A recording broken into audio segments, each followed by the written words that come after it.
having responding to a 3-year-old.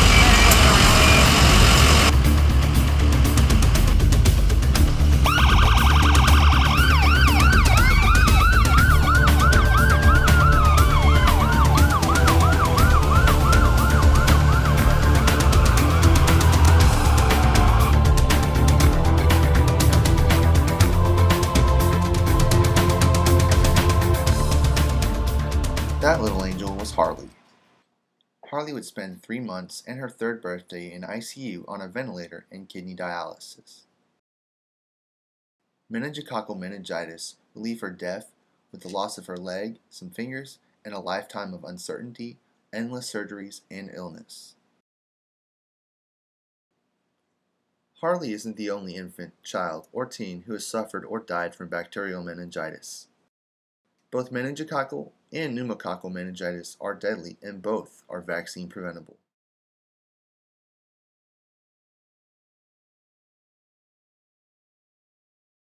Say hi, my name is Lori, and this is Weeble. She contracted meningitis on her 1st birthday, 2 days after. When we took her to the emergency room, she had already had a stroke, which caused a 1/3 of the left side of her brain to be damaged, and she had numerous seizures the whole time we were there. It's okay. And when we finally went home, she was about the age of a 2-month-old. She couldn't sit up. She couldn't do anything she was doing. We had to rehabilitate her completely. She was basically an infant again. And out. And now she is going to be 6 next month, and she's still about the mind of a 2-year-old. She's went through surgeries for a VNS in her chest to control her seizures, which does not work. She still has seizures after about, I think we're on her 10th different medication. That was a seizure right there. She is very hard to control. She's very hyper, and she moves a lot, and she doesn't understand no at all. What effect has this had on your family, Lori? Well, her father and I, of course, are not together because he cannot handle her at all. Only just a couple hours, on the weekend. He sees her, but so that, and I know that's happened with a lot of families. I've seen disabled kids just ruin a family. Still trying to get used to having a sister that's not right, and her little sister doesn't understand why her big sissy is so mean. As you can see, she's trying to be mean. She's very violent. Very violent. She gets very mad when other people, she can't express herself, so she gets mad and she attacks.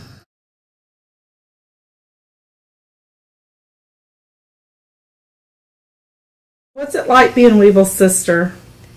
Well, it's hard to be your sister, and I'm glad that she's here on Earth because she's always fun to play with when I don't have anybody else to.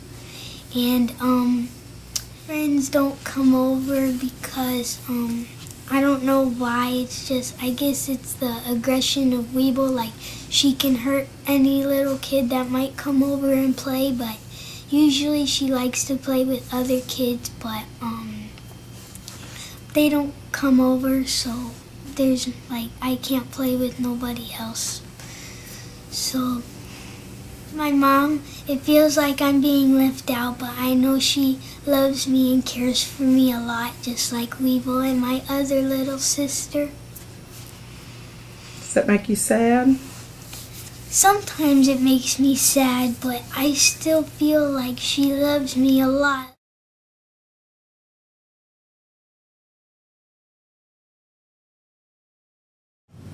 Prior to her meningitis, she was a normal developing child. She was just starting to walk. She had said about 3 words by then. She was getting really good at starting to talk. And after that, she now only has about 35 words. And she spent 3 weeks in PICU in the hospital with the illness.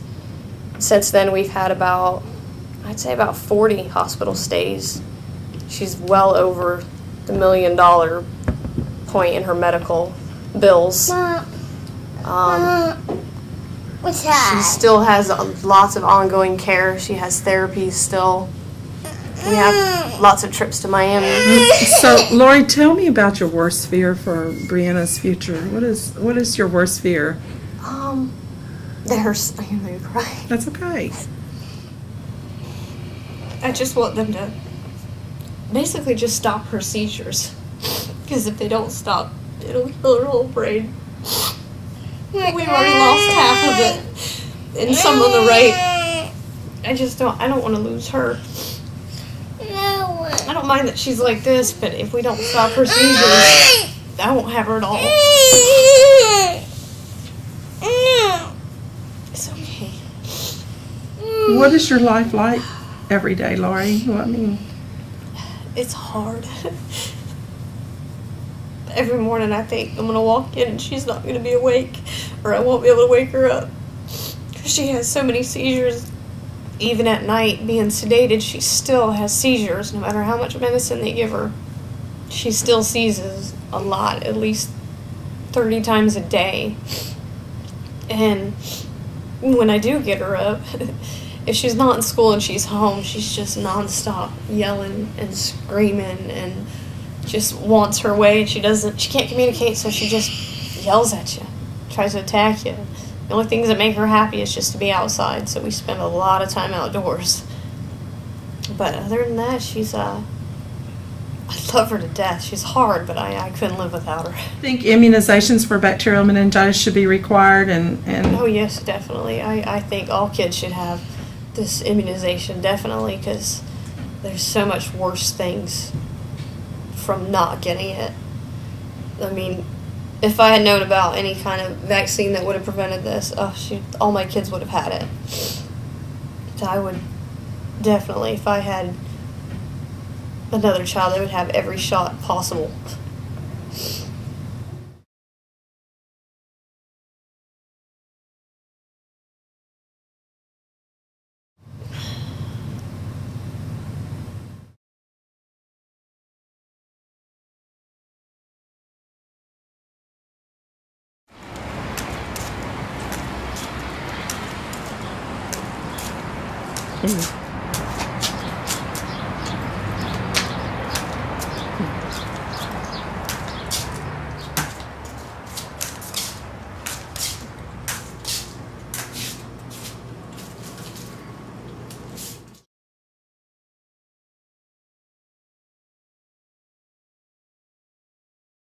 To make it a little tighter, actually, because it's going to just want to flop right off.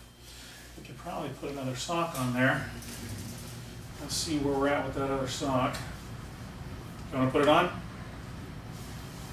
You looked like you were grabbing at it. She was trying to thump it. She was being saw mean. something on there. Ornery.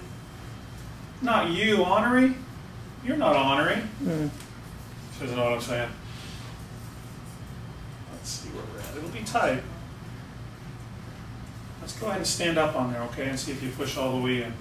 Can you stand up? Yeah, you're not getting all the way in there. Not quite.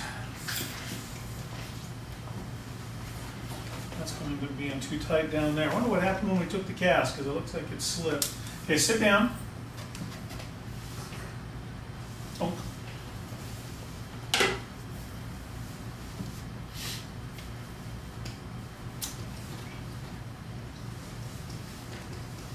Go ahead and put your weight. Go ahead and stand up again.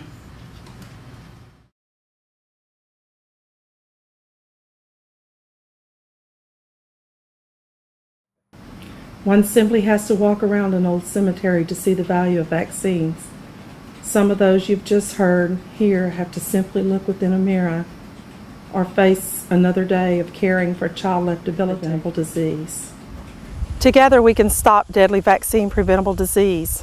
Stand up, be heard, be an advocate for health and immunizations.